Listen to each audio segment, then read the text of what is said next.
और बोर्ड परीक्षा के विभिन्न प्रश्नों को मैं आपको समझा दूं।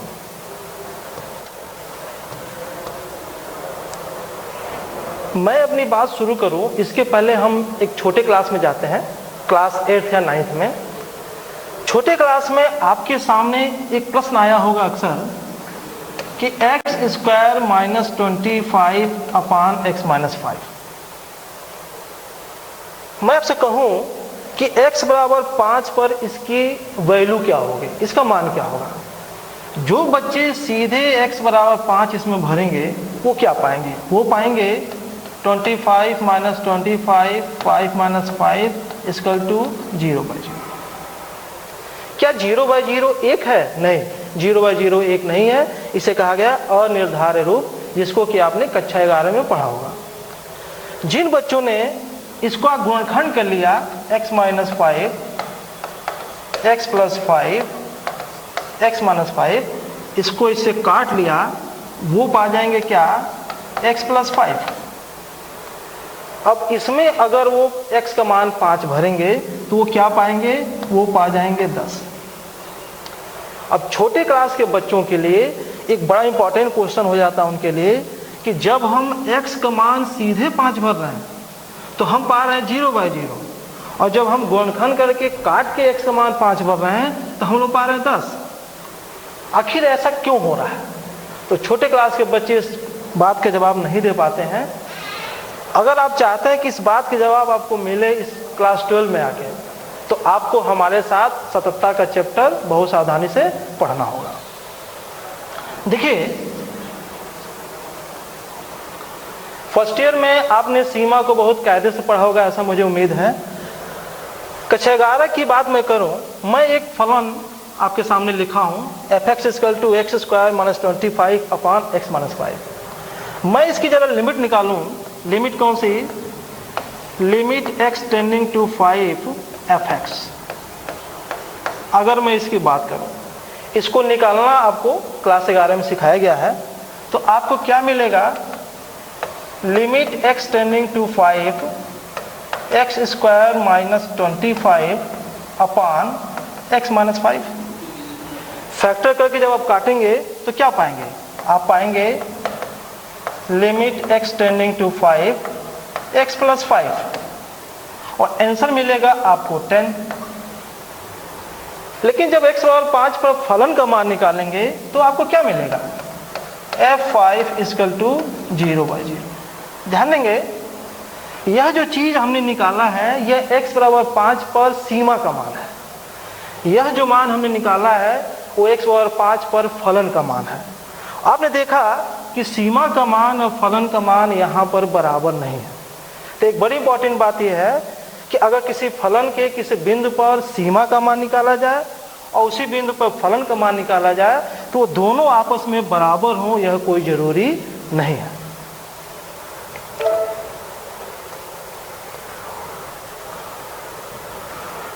सततता के चैप्टर को आप ठीक से समझ पाएं, इसके लिए जरूरी है कि कक्षा 11 के जो लिमिट आपने पढ़ा है उसके बारे में थोड़ा सा फिर से देख लिया जाए। ध्यान देंगे, फलन की सीमा क्या होती है। यदि f कोई वास्तविक फलन हो तो बिंदु x बराबर a पर फलन की सीमा अस्तित्व में होगी यदि बाएं पक्ष और दाएं पक्ष की सीमाएं क्या हो, बराबर हो और अस्तित्व में हो। ध्यान देंगे, ये क्या है, left hand limit, limit x tending to a - f(x) = limit x tending to a + f(x) = परिमित। ध्यान देंगे, परिमित का सेंस ये हुआ कि जो आपका लिमिट आना चाहिए वो इन्फिनिटी और -इन्फिनिटी नहीं होना चाहिए। परिमित का सेंस हुआ कि जो आप लिमिट निकालें वो लिमिट +∞ और -∞ नहीं होना चाहिए। आप इसको समझते होंगे। इसी लिमिट को लिखने का एक दूसरा तरीका होता है, आप इसको जानते होंगे कि लेफ्ट लिमिट है, ये राइट लिमिट है, दोनों बराबर आना चाहिए, दोनों परिमित आना चाहिए। यहाँ एक बात इंपॉर्टेंट है कि h क्या है, h > 0 होता है। अब लेफ्ट लिमिट राइट लिमिट अस्तित्व में हो और बराबर हो, तो जो बराबर मान आता है उसी को कहा जाता है x बराबर a पर फलन की सीमा। इस उभयनिष्ठ मान को x बराबर a पर फलन की सीमा कहते हैं। और इसको किससे प्रदर्शित करते हैं, इसको limit x tending to a f(x) से प्रदर्शित करते हैं।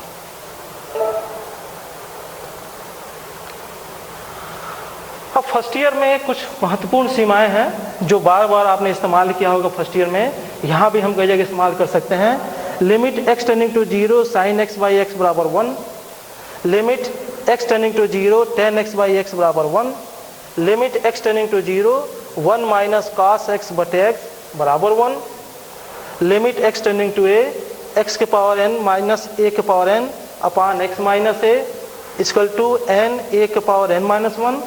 अगली limit x tending to 0 cos x बराबर 1। इसको रिवाइज कर लीजिएगा, इसको बढ़िया से याद कर लीजिएगा, हमें इसकी बार बार जरूरत पड़ सकती है। अगला टॉपिक फिर फर्स्ट ईयर से, ओपन इंटरवल और क्लोज इंटरवल, मतलब खुला अंतराल और बंद अंतराल। ये बार बार आपके सामने आता है, आप इसको समझिए। देखिए खुला अंतराल, इसका सिंबल लिखा गया है छोटे कोष्टक में भी, या इसका सिंबल एक और होता है। इसकी परिभाषा क्या है, ध्यान देंगे, ये एक सेट है, एक समुच्चय है। परिभाषा क्या है कि x बिलोंगिंग टू r, मतलब x एक वास्तविक संख्या है, सच that x greater then a less than b, मतलब वे सभी वास्तविक संख्याएं जो a से बड़ी हों और b से छोटी हों, उनका ही समुच्चय क्या कहलाता है, खुला अंतराल कहलाता है। ध्यान देंगे, जैसे मैंने लिखा खुला अंतराल 1 3, खुला अंतराल 1 3 का मतलब हुआ कि 1 नहीं है और 3 नहीं है, 20 की सारी वास्तविक संख्याएं हैं। ये मैंने फिगर ड्रा किया, जरा फिगर देखिए। देखिए ए और बी की जगह पे खाली जगह दिख रहा है, छेद दिखाई दे रहा है, होल दिखाई दे रहा है। बाकी ए और बी के बीच में देखिए कलर किया गया है, डार्क किया गया। इसका मतलब हुआ इस रियल लाइन में ए नहीं है और बी नहीं है, 20 की सारी वास्तविक संख्याएं हैं। इसे ही कहा जाता है क्या, खुला अंतराल। अगर हम बंद अंतराल की बात करें तो बंद अंतराल का सिंबल होता है क्या, बड़े ब्रैकेट में ए कमा बी। परिभाषा क्या है, x belonging to r such that x greater than equal to a less than equal to b। ध्यान देंगे, इसमें a को भी रखना है, b को भी रखना है और 20 की सारी संख्याओं को भी रखना है। सारी संख्याओं का मतलब है सारी वास्तविक संख्याओं को भी रखना है। ध्यान देंगे, इस फिगर में a और b के जगह पर देखिए डार्क किया गया है। इसका मतलब क्या हुआ, a को भी रखा गया है, b को भी रखा गया है और 20 की सारी वास्तविक संख्याओं को भी रखा गया है।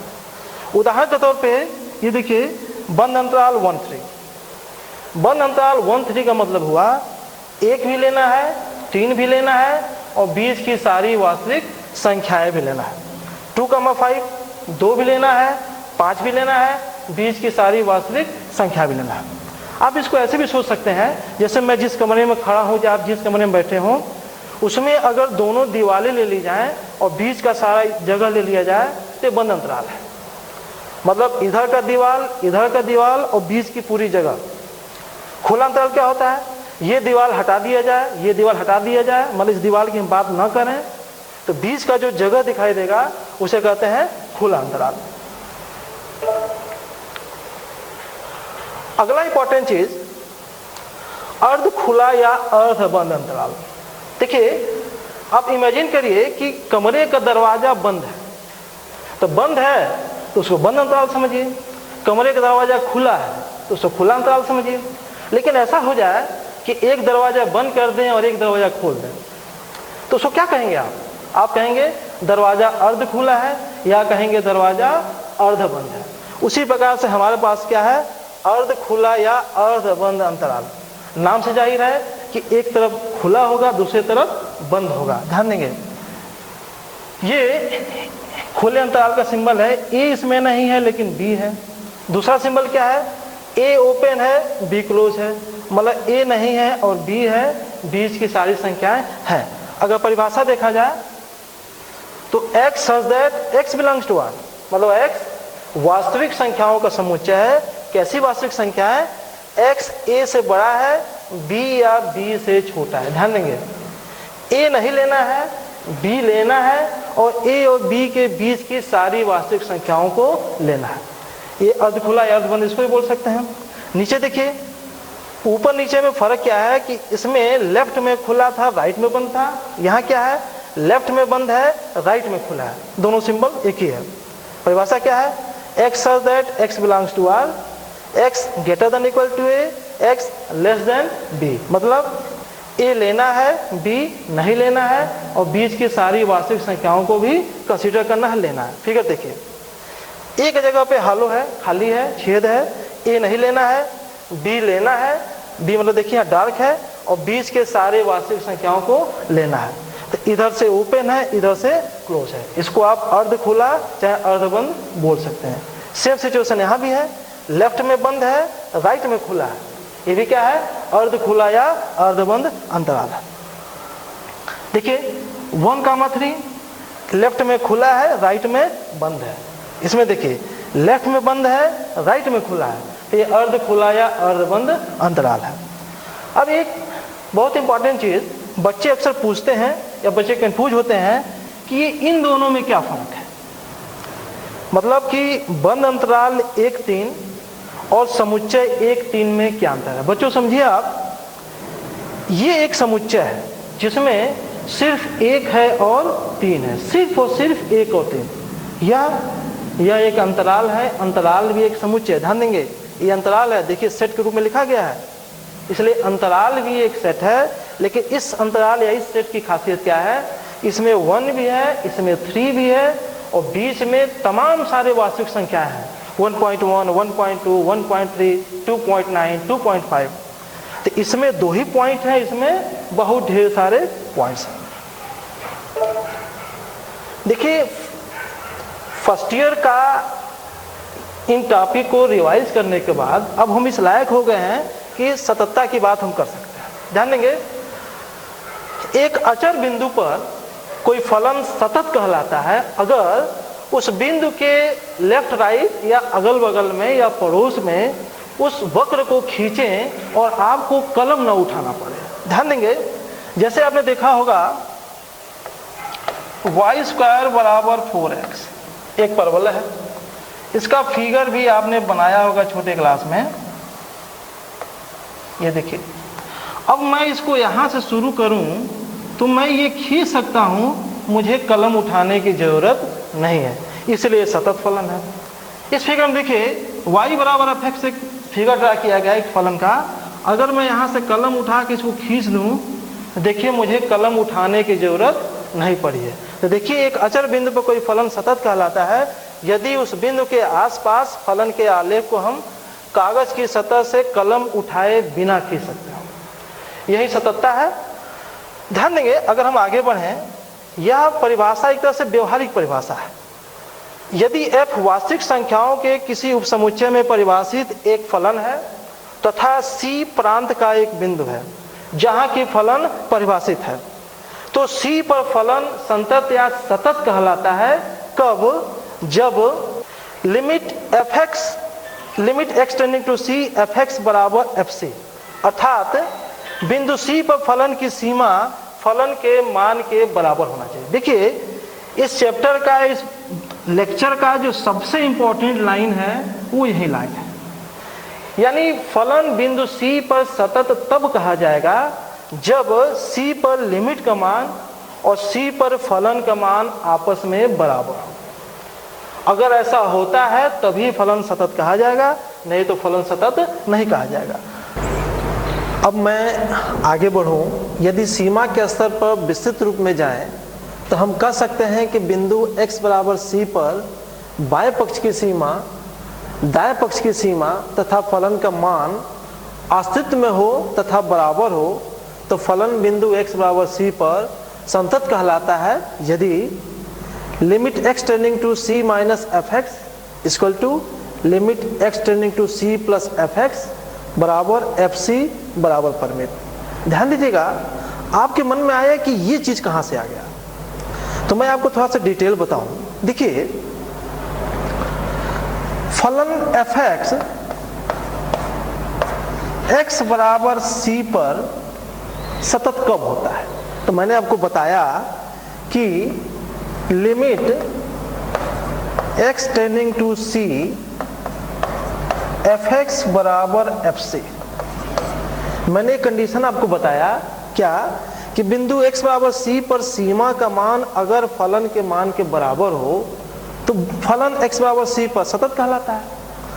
अब अगर हम लिमिट के अंदर जाएं, लिमिट की बात करें, तो आप याद करिए मैंने आपसे कहा था कि लिमिट क्या होता है, तो आपको बताया था कि x बराबर c पर लेफ्ट हैंड लिमिट, क्या लेफ्ट हैंड लिमिट क्या था, limit x tending to c minus F x. Right hand limit क्या था, limit x tending to c plus F x. ये राइट हैंड लिमिट है। आपसे कहा था अगर बिंदु C पर लेफ्ट हैंड लिमिट, बिंदु C पर राइट हैंड लिमिट अगर आपस में बराबर हो और परमिट हो तो फलन की सीमा x बराबर c पर अस्तित्व में होगी। और ये भी कहा था कि ये जो उभयनिष्ठ मान होता है यही x बराबर c पर फलन की सीमा कहलाता है। इसका मतलब ये हुआ कि इन दोनों सीमाओं का जो उभयनिष्ठ मान है, ये जो दोनों सीमाएं बराबर हैं, यही फलन की सीमा कही जाती है। हम लोग इसको किससे डिनोट करते हैं, डिनोट करते हैं क्या, limit x tending to c f x. इसका मतलब ये हुआ कि जो हमारे सततता की मूल परिभाषा है क्या, limit x tending to c f x बराबर एफ सी, अगर इस जगह पर मैं इसको रिप्लेस कर दूं, इसको लिख दूं, तो सततता की परिभाषा क्या हो जाएगी, तो सततता की परिभाषा क्या हो जाएगी, एक नए रंग रूप में आ जाएगी। कैसे कि limit x tending to c minus F x बराबर limit x tending to c plus F x बराबर एफ सी। इसका मतलब आप फ्री हैं, आप चाहें तो सततता ऐसे चेक कर लें, कैसे, limit x tending to c f x बराबर एफ सी कर लें, तभी पता चल जाएगा कि फलन x बराबर c पर सतत है कि नहीं। या आप चाहें तो left hand limit, right hand limit और फलन का मान ये तीनों निकाल के देख लें कि तीनों बराबर हैं कि नहीं है। अगर बराबर है तो फलन क्या कहलाएगा, सतत कहलाएगा। देखिए मैंने एक एग्जाम्पल यहाँ लिया है, फलन एफ एक्स बराबर 5x माइनस 3 की बिंदु x बराबर 5 पर सातत्य की जांच कीजिए। देखिए मैं करने वाला क्या हूँ, इस फलन के लिए x बराबर 5 पर सीमा निकालूंगा, x बराबर 5 पर फलन का मान निकालूंगा, और अगर ये दोनों चीजें आपस में बराबर हो जाएंगी तो मैं बोल दूंगा फलन क्या है, x बराबर 5 पर सतत है। तो देखिए यहाँ क्या किया गया है, limit x tending to 5 f x means limit x tending to 5x minus 3, इसकी लिमिट निकाले तो कितना आएगा, 5 इंटू 5 माइनस 3 22, यानी x बराबर 5 पर सीमा का मान आएगा 22, और अगर x बराबर 5 पर फलन का मान निकालें तो भी आएगा 22। इसका क्या मतलब हुआ कि x बराबर 5 पर सीमा का मान और x बराबर 5 पर फलन का मान, ये दोनों आपस में बराबर आ रहा है। ये दोनों आपस में बराबर आने का मतलब ये हुआ कि हमारा जो फलन एफ एक्स लिखा गया है यह फलन x बराबर 5 पे क्या है, संतत है। अब एक बहुत ही इंपॉर्टेंट पॉइंट कि असंतत फलन क्या होता है, डिसकंटिन्यूअस फंक्शन क्या होता है। तो देखिए यदि x बराबर c पर फलन संतत नहीं है तो हम इसे x बराबर c पर असंतत फलन यानी कि डिसकंटिन्यूअस फंक्शन कहते हैं। जाहिर सी बात है अगर x बराबर c पे संतत है तो है, लेकिन अगर संतत नहीं है तो हम क्या कहेंगे, x बराबर c पर फलन संतत नहीं है। ध्यान देंगे, तथा बिंदु x बराबर c को फलन का असंतात्य का बिंदु यानी पॉइंट ऑफ डिसकंटिन्यूटी कहते हैं। देखिए थोड़ा सा यहाँ हमें डिटेल में बात करना है, हमारा काम इससे नहीं चलेगा पूरा, अभी हम आपको डिटेल में समझाते हैं। देखिए मैंने आपसे कहा था कि संतत फलन क्या होता है, बताया था आपको कि किसी फलन का वक्र खींचिए और अगर आपको कलम न उठाना पड़े, आप वक्र को खींच सकें तो समझिएगा कि फलन क्या है, संतत है। अब मैं आपको कहूं, जैसे सपोज करिए कि x बराबर ये 3 है, आपसे कहूं बताइए ये गर्भ जो प्लाट किया गया है क्या x बराबर c पे 3 पे संतत है। तो आप एक काम करिए, x बराबर 3 पे देखिए, इस पॉइंट पे देखिए, जब आप इस वक्र को खींचेंगे तो आपको इस पॉइंट पे कलम उठाने की जरूरत नहीं पड़ेगी।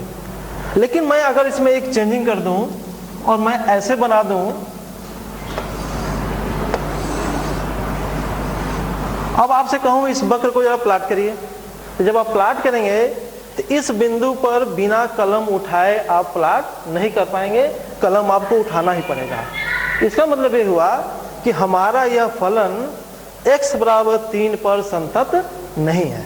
देखिए ये तो बात हो गई, कैसे प्रैक्टिकल बात हो गई। अगर मैं न्यूमेरिकल की बात करूं तो ध्यान देंगे, मैंने आपसे क्या कहा कि फलन संतत कब होता है? कब होता है? जब limit x tending to c fx बराबर fc हो। यानी बिंदु C पे सतत चेक करना है तो लिमिट का मान फलन के मान के बराबर होगा। लेकिन कभी ऐसा हो जाए कि x बराबर c पर लिमिट का मान कुछ और आ जाए, फलन का मान कुछ और आ जाए, मतलब दोनों बराबर न हो, तो ऐसी स्थिति में हम क्या कहेंगे कि फलन x बराबर c पे संतत नहीं है। दूसरी बात, एक तरीका और मैंने बताया था। कैसे बताया था? कि limit x tending to c minus fx equal to limit x tending to c plus fx equal to fc। ध्यान देंगे, अगर आप चाहें तो बिंदु C पे लेफ्ट हैंड लिमिट निकालिए, बिंदु C पे राइट हैंड लिमिट निकालिए, बिंदु C पे फलन का मान निकालिए। अगर इसमें से कोई भी एक ऐसा हो जो बाकी दो के बराबर न हो, सपोज करिए कि लेफ्ट हैंड लिमिट आ गया 10, राइट हैंड लिमिट आ गया मान लीजिए 15, तो यहाँ पे क्या होगा? लेफ्ट लिमिट राइट लिमिट के बराबर ही नहीं आया तो होगा क्या कि लिमिट ही नहीं आया, और जब लिमिट ही नहीं आया तो फलन के सतत होने का मतलब नहीं है। अच्छा, सपोज करिए कि लेफ्ट हैंड लिमिट 10 आ गया, राइट हैंड लिमिट भी 10 आ गया और फलन का मान मान लिया गया 12। यहां देखेंगे लिमिट तो 10 हो जाएगा लेकिन फलन का मान अलग है, इसीलिए फलन भी x बराबर c पर चाहे उस बिंदु पे सतत नहीं कहा जाएगा। मुझे विश्वास है कि आप ये बात समझ गए कि फलन कब असतत होता है। अगर मैं इस पर एक उदाहरण लूं, ध्यान देंगे, fx बराबर x square minus 1 upon x minus 1 और x बराबर 1 पर हम ये चेक करने जा रहे हैं कि फलन ये सतत है कि नहीं है। देखिए सीधा सा उपाय है, आप काम करिए क्या कि limit x tending to 1 fx निकालिए, मतलब x बराबर 1 पर हम सीमा निकालने की कोशिश करना है। कितना होगा? तो देखिए limit x tending to 1 x square minus 1 upon x minus 1। ध्यान देंगे, आप इसको पढ़ चुके हैं, ये 0/0 का फॉर्म है। हमें क्या करना है? हमें इसका गुणनखंड कर लेना है। Limit x tending to 1 x minus 1 x plus 1 upon x minus 1। ये x माइनस 1 कट जाएगा और क्या बचेगा? बचेगा limit x tending to 1 x plus 1। तो लिमिट निकालेंगे तो कितना आएगा? लिमिट आएगा इसका 2। तो हमने आपको चीज एक तरह दिखा दिया क्या, इस फंक्शन में limit x tending to 1 fx का मान मिल रहा है हमको 2। लेकिन अगर x बराबर 1 पर मैं फलन का मान निकालूं तो कितना आएगा? 1 माइनस 1 0, 1 माइनस 1 0, ये 0/0 के फॉर्म में आ जाएगा। आप एकदम क्लियर देख रहे हैं कि x बराबर 1 पर लिमिट का मान 2 आ रहा है, लेकिन x बराबर 1 पर फलन का मान 0/0 आ रहा है।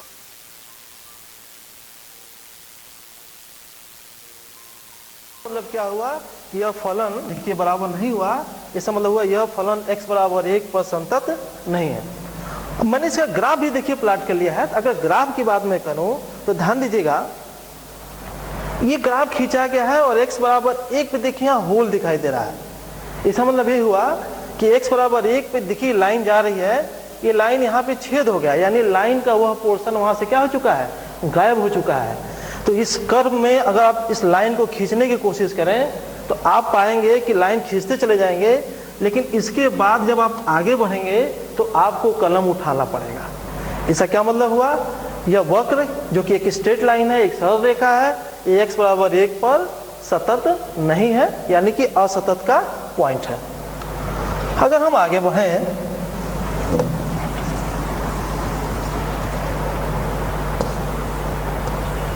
देखिए एक उदाहरण और है। x बराबर 0 पर फलन f(x) बराबर mod x के सांतत्तिक पर विचार कीजिए। ध्यान देंगे mod x पे बोर्ड परीक्षाओं में बार बार क्वेश्चन पूछे जाते हैं। यह फलन आपके लिए बहुत इंपॉर्टेंट फलन है, इसको थोड़ा ध्यान समझिए। देखिए मापांक फलन f(x) सिंबल है mod x की परिभाषा। इसकी परिभाषा क्या कहता है? f(x) बराबर mod x equal to x कब? जब x greater than equal to 0, minus x कब? जब x लेस देन 0। इसका मतलब ये हुआ अगर कोई संख्या 0 है या 0 से बड़ी है तो mod x का मान x होता है, लेकिन वो संख्या अगर 0 से छोटी है तो mod x का मान माइनस x होता है। एक्चुअली माइनस और x चूंकि नेगेटिव है इसलिए यह संख्या क्या आएगी? पॉजिटिव संख्या आएगी। x नेगेटिव है, उसके आगे माइनस लगा दिया गया है तो यह संख्या पॉजिटिव हो जाएगी। इसका मतलब mod x हमेशा एक पॉजिटिव क्वांटिटी देता है। जैसे आपसे मैं कहूँ कि mod 4, इसकी वैल्यू भी 4। अगर मैं आपसे कहूँ mod -4 तो इसकी वैल्यू भी +4। हम आगे अगर बढ़ें तो आप पाएंगे कि ये फलन का ग्राफ खींचा गया है और 0 0 पे कस यानी कि चोंच बना रहा है।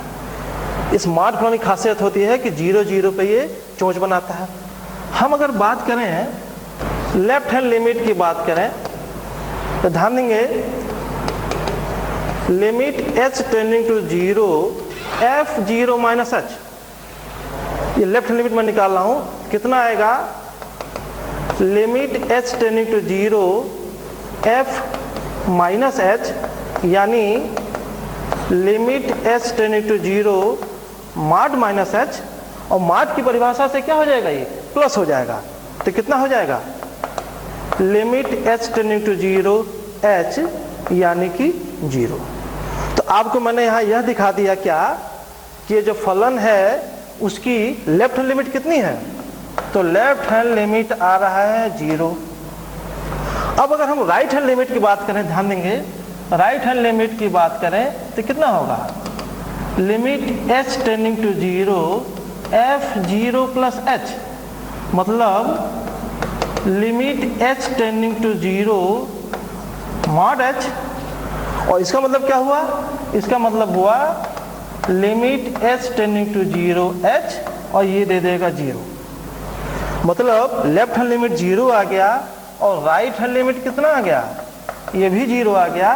अब अगर हम फलन के मान की बात करें तो ध्यान देंगे f(0) कितना होगा? x बराबर 0 पर फलन का मान कितना होगा? तो होगा कितना? f(0) बराबर, देखिए इस रेंज में आता है तो f(0) का मान कितना हो जाएगा? 0 हो जाएगा। तो यहाँ एक चीज क्लियर हो गया क्या कि limit h tending to 0 f(0 + h), जो कि राइट हैंड लिमिट है, ये किसके इक्वल है? Limit h tending to 0 f(0 - h), और ये किसके बराबर है? f(0) के बराबर है। इसका मतलब क्या हुआ? फलन 0 पे संतत है। ध्यान देंगे mod फलन हमेशा x बराबर 0 पे क्या होता है? संतत होता है। बाकी बातें हम नेक्स्ट वीडियो में करेंगे। Thank you.